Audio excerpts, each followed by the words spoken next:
Okay, it's 20th of June and time for a word about Black Lives Matter, about coronavirus, about all of this business, because it really is important the way things are going in this world. And for goodness sake, would we be protesting on the scale the royal we, I haven't got out of my garden really, but many people I know quite fond of have been out there in the streets protesting for Black Lives Matter. Would we be doing this on the scale we are doing it if it weren't for coronavirus, if it weren't for the general sense of disempowerment, I suppose, with this disease, and the fact that we've got no way of getting on with our lives? But we don't, do we? We don't have a way of getting on with our lives in the normal sense, that is. I mean, we are all, and to some degree, busier in different ways than ever. We're all digging potatoes or talking on Zoom or Skype. But yes, in different ways,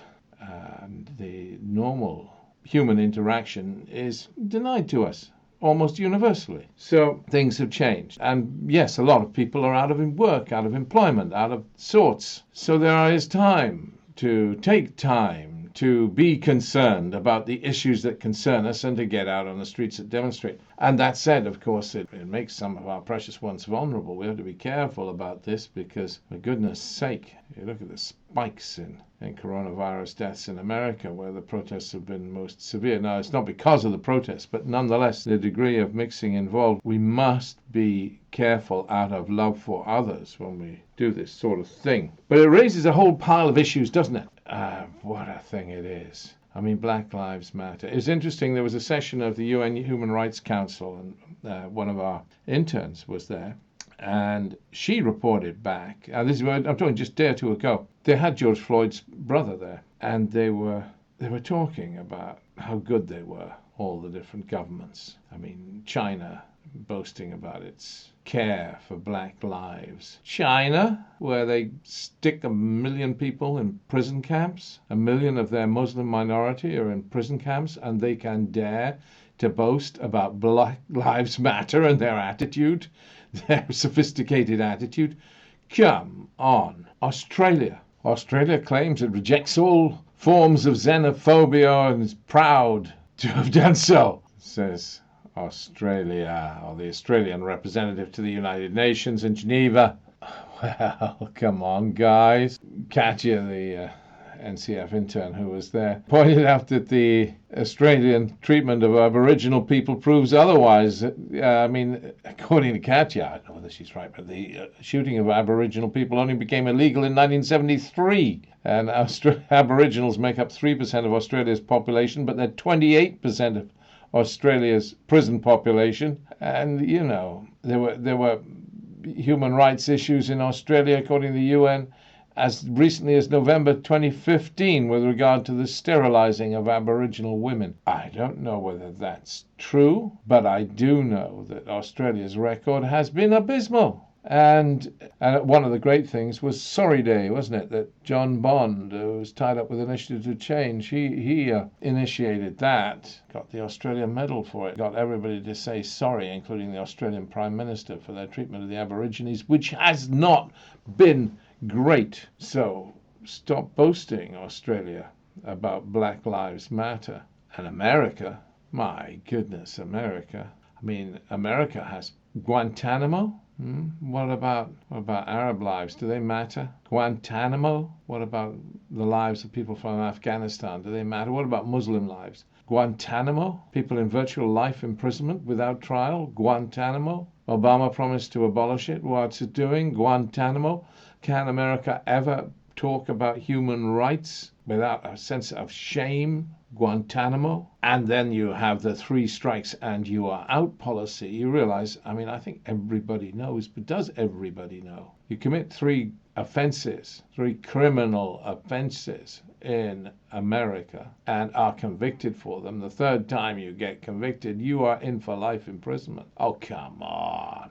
I mean, where is the justice in that? That is unbelievable. And it means that America has a huge proportion of its male black population in prison. And it's just unjustifiable. It's more than unjustifiable. It is racist, obscene, ugly. You think we're good in Britain? I'll tell you about one little incident. There were Black Lives Matter protests in London last week, and there was a counter demonstration by people, I guess, who are nationalist inclined. Some of them may be right wingers, some of them may have not. They were there saying they were there to protect Churchill's statue and the like. And it all turned violent. And one of the Black Lives Matters protesters was a friend of a friend. She was kettled by the police. She wasn't doing anything, nor were the group she was in. She was kettled with a number of young black people. She was white, and they all looked after her and helped her because she was a little frightened. Yeah, the police kettled them till 2 a.m. and the police were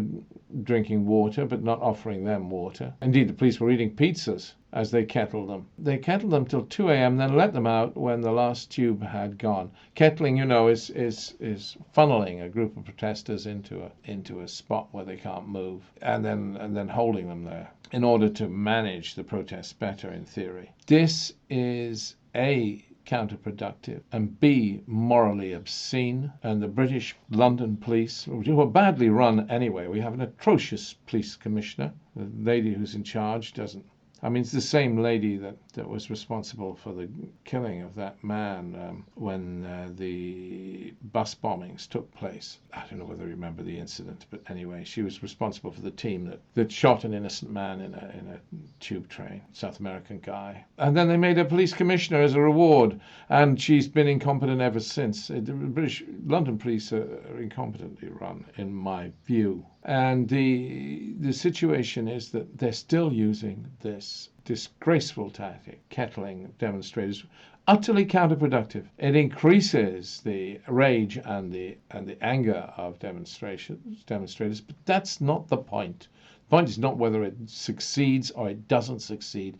The point is it is morally wrong to punish the innocent for the crimes of a few guilty. You do not do this sort of thing in a civilized society. It is uncivilized and barbaric. We have a barbarian as police commissioner in London, and this kind of behavior should be stopped. It's a disgrace. So Britain is pretty unclean. Violence against demonstrators breeds violence. We've seen some of the best of the US police actually marching with the demonstrators and standing together with the demonstrators. And that is an example to the world when that happens. And we're not particularly good in the United Kingdom, or in America for that matter. Look at the glass ceiling for... They talk about glass ceiling for women's employment, but glass ceiling for black and Asian employment, but black employment particularly, I think, more so than Asian. There is a thing in which the black community are uniquely disadvantaged, and it's a problem. I look back when I was a younger man, and I had a secretary, and one of the best secretaries I ever had was a black lady of middle years, slightly older than average anyway. And she was awesomely good. She was a great typist. She was thoughtful, conscientious. She was outstanding. And I got her first as a temp before I hired her as a full-time employee. And she looked at me and she said, "William, if you had interviewed me in the normal way, instead of having met me as a temporary secretary and found me that way.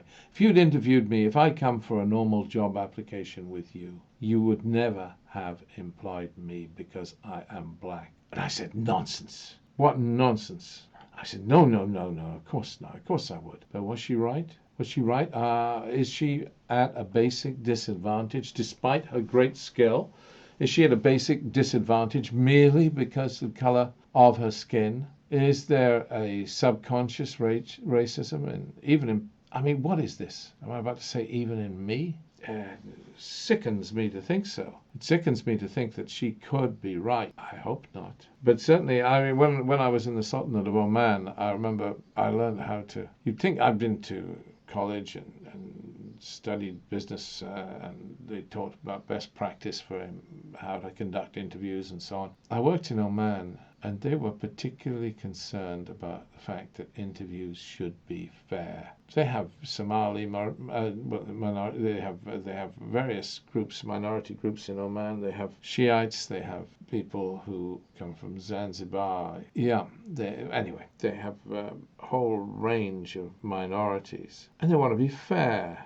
So the guy who was director of the office said, "You're going to employ a team, fine. You employ a team, but on what basis are we going to interview these people that you're going to interview?" And so we started off, oddly enough, interviewing secretaries. And I said, okay, we'll have a points-based system. We'll test them with typing test, an English language test. I will give them points out of 10 for affability and all the rest. So we gave them we did little lists, and we scored everybody, and we just employed the person with the highest score. There was a little girl called Sharifa. Gosh, I remember. She was so frightened in her first day at work. She was as timid as a mouse. I would have never employed Sharifa in the normal course of events. It's true. But we had our points-based system. She scored highest. And my goodness, she was terrified the first couple of days. She was working with me. Terrified. Be stuck in a room with this white guy. But within 2 or 3 days, she was looking at me when I got out of the office, saying, "Where have you been?" Pointing at her watch. "Where have you been, Mr. William? Time you were back." She was suddenly she was the great mama of the office, and she was in charge. And she was perhaps the best secretary I've ever had in my latter years of my life. So there you go. What to say about these things? So we need to think. And it's an important issue, because I find myself dealing with issues. I've said this before, but I have a problem with veiled women. And you get them. I used to live in Victoria around Pimlico, and you get a lot of white girls who married Muslim men and have gone to extremes. So they wear the full veil, and they're there pushing prams and little black mountains they walk along. And I find myself resenting them, disliking them. So I have to counter this by mentally saying, "I love you," in my little head to this little black mountain of cloth that goes nattering along, because I realize I shouldn't think like that about the other. But I do think it's counterproductive wearing the full veil in Western countries. I think it does promote racism, because unless you are very guarded, you can resent it. You really have to guard against that, because it's not part of your culture, and you just see it also gives you a sense of women being disempowered. I'm sorry, but I think the full veil is disrespectful of women. That's just my opinion. Prophet Muhammad didn't demand it. It's a cultural thing, and I dislike it. But I have to stop myself from allowing myself to feel, this ugly kind of prejudice because of it. I have to make sure that I don't allow this to color my judgment over people. And there's the reverse side of this. It's the statues. I mean, people pulled down the statue of the slave trader Coulson. Or was he a slave trader? He benefited from slaves, earned money off the back of slaves. They pulled it down and threw it into the river. And it reminded me of the toppling of the statue of Saddam Hussein. And indeed, the removal. Do you know the palace in Baghdad? At the top of the palace that Saddam built for himself, he had great heads of himself in stone, with spiked helmets like some First World War soldier, staring out over the city of Baghdad. The Americans took them down. Perhaps they should have, or should they? Perhaps they should have, or should they? Part of Iraq's history, or not? Difficult. I mean, I can understand the pulling down of the statue. I can understand the pulling down of the statue of Coulson. But stop now. I mean, in Oxford or Cambridge, one of the academic towns, they're about to pull down the statue of some Anglo-South African, who earned his bucks off mining and allegedly exploited the poor. I don't know much about the guy, but come on, are you going to pull down every statue? I noticed somebody on the television being offended by the statue of Churchill. Stop now. This is not the way. You don't deny your history. There's been enough denial of the history of the black community. You don't deny. It's important. Statues are important. Don't take them down. They're important. They're important lessons. They're part of our history. Take these things down and you're pandering to worst kind of us and them instinct. It's not inclusivity, it's retribution. That's the trouble with justice. Justice is often retribution. Oh, let's have justice. Justice means punishing the other. And that's not the way forward. Taking down statues is not the way forward. You look at this time of coronavirus. Is God a racist? I mean, the Asian community are getting hit harder than anybody else by coronavirus. Why is that? Whites get away with it. Well, they don't, actually.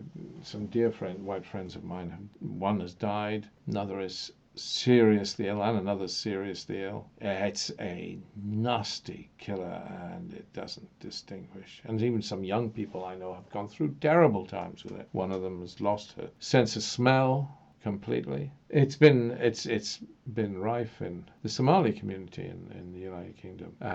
And what to say about that? I think the Somali community, the Asian community, part of it may be larger families, and that's, large families. The mixing involved with, I don't know, but there may be many factors. All I can say is, God a racist? Why is this striking the most disadvantaged, the most vulnerable in our society more severely? Don't like it. I do not like it. There are issues too about political correctness. Let's get back to that in a moment. Dominic Raab, the British Foreign Secretary, made a stupid gaffe when he compared the kneeling in the Black Lives protests to the kneeling in Game of Thrones. Yeah, and he's hauled over the coals for it. I should be, I guess, but up to a point. And yet, in a way, I like him for it. Now, why is that? That sounds a terrible thing to say. I like him because he put his foot in his mouth. And spoke honestly, because I'm sick and tired of politicians who watch out what they say, those nasty little people you get on Question Time who measure every word. Do we all have to watch every word we say if we're politicians? The politicians of this world need to speak from the heart and honestly. And if some guy like Dominic Raab wants to say he's only going to kneel for the Queen and for his wife, it's okay. It's okay. Let him say it. Let him be a bit of a dumb when it comes to it. But let him speak honestly at least. These sick, politically correct politicians are too much. I'll give you the worst example of political correctness that I have seen in recent years, let alone recent days. It's the British Rugby Football Union, who have started an investigation of the use by the England team of the song Swing Low, Sweet Chariot. Swing low, sweet chariot. What they're suggesting, or what they're implying, is that it might have been first used as a kind of insult to a black player. What nonsense. What absolute bull. At any case, it's used it's a great tribute. It's the state song of what? Ohio? Swing low, sweet chariot. There's nothing wrong with that song, and there's nothing wrong with singing it. And the stupidity of the British Rugby Football Union. And you know why they make this little scene about political correctness, trying to be politically correct? They do it because only one of the 55 members of the administrative hierarchy of the Rugby Football Union, only one in 55 is from a black or Asian background. So there you go. You're trying to cover up your own little sins. If I were British Prime Minister, I would... But there you go, I'm not, and I'm never likely to be, thank God, you might say. If I were, I would immediately raise an issue and set up a little commission inquiry into the Rugby Football Union. Nasty little toads that they are, because they use some politically correct issue to cover up their own racism. Not good enough for it, in my view. Well, you've had enough of my view now. I'm lucky, aren't I? I get to come across with these diatribes on things that upset me, and you can't answer back.